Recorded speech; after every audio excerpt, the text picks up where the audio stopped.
So, a brief update to the first Descendant video.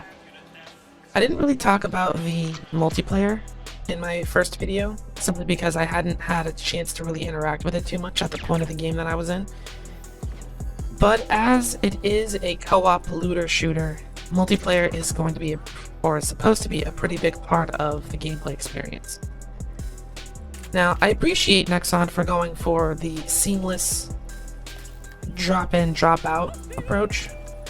But in this situation, it didn't really pan out the way I would have expected it to, or the way I think they want it to.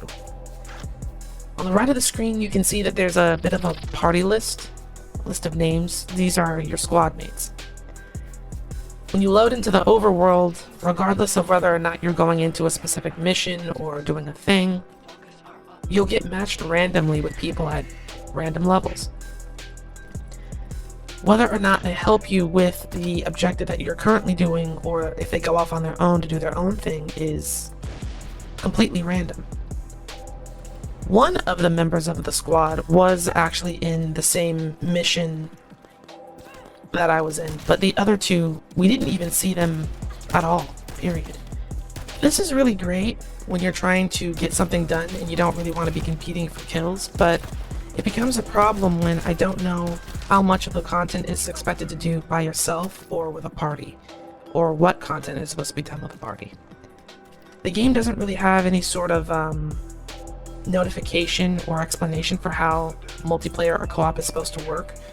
It just sort of happens when you load into the overworld, so I'm not really sure how to interact with it. There was also the issue of me being around level 10 or 11, getting matched with people who are level 40, 35. There really wasn't any sort of method to the matchmaking, so it really felt like the game was just putting me with whoever happened to be in the same area or the same instance.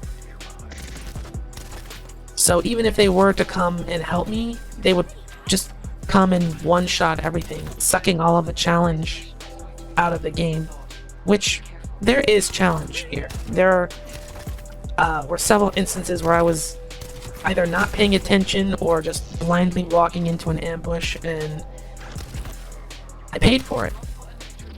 Now, that doesn't mean that I was frustrated or anything, it just means that the game does expect you to make use of its mechanics and pay attention to what you're doing.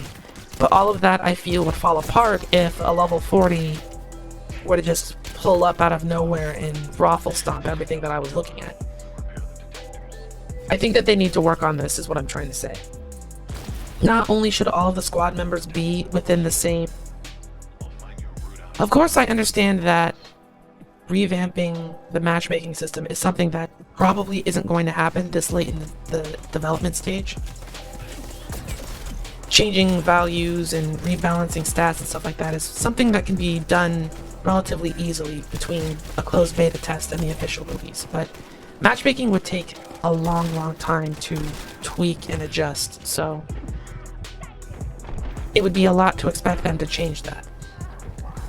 However, I would like to see at least a little bit of a tutorial on, hey, if you want to match with random people, here's how you do it, here's how you invite your friends, and just to set the stage for what players are supposed to do when it comes to the open world and the general content outside of whatever this game's version of dungeons or raids is.